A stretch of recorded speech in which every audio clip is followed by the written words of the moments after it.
अगे दीदी गलिए हे गलिए घूमथिन रामविलास शर्माना।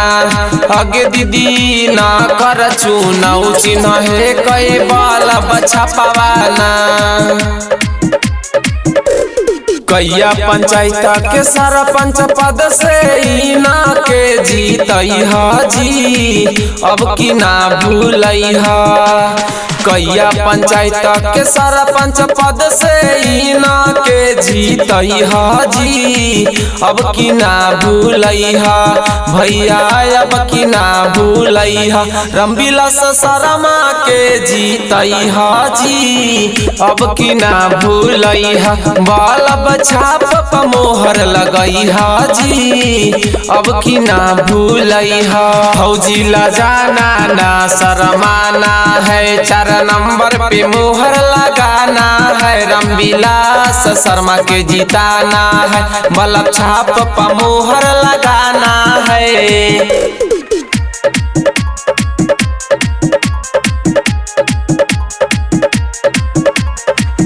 पहन 100,000 के भैया फेरा में नहीं आना है। गरीब के नेता रामविलास शर्मा के जीताना है।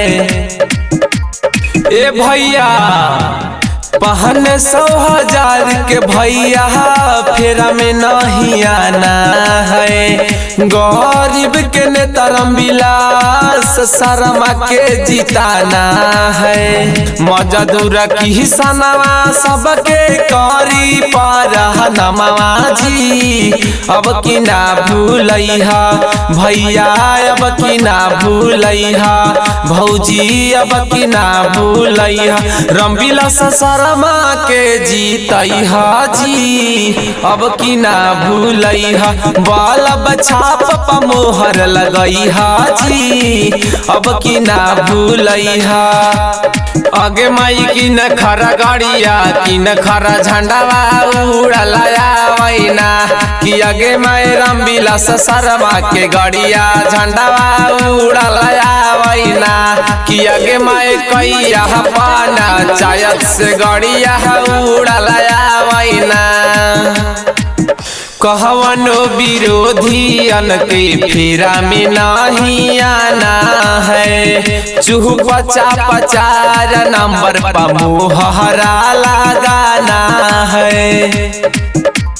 ए चाची कहवनो विरोधियन के झांसा में नहीं आना है। 4 नंबर बहला छाप पर मोहरा लगाना है। धीरे धीरे बूथावा पर जइहा गे चाची बाला छाप पर मोहरा गइहा गे चाची। रामविलास शर्मा के सारा पंचबा नहीं हागे चाची से 4 नंबर पर मोहरा गई हागे चाची।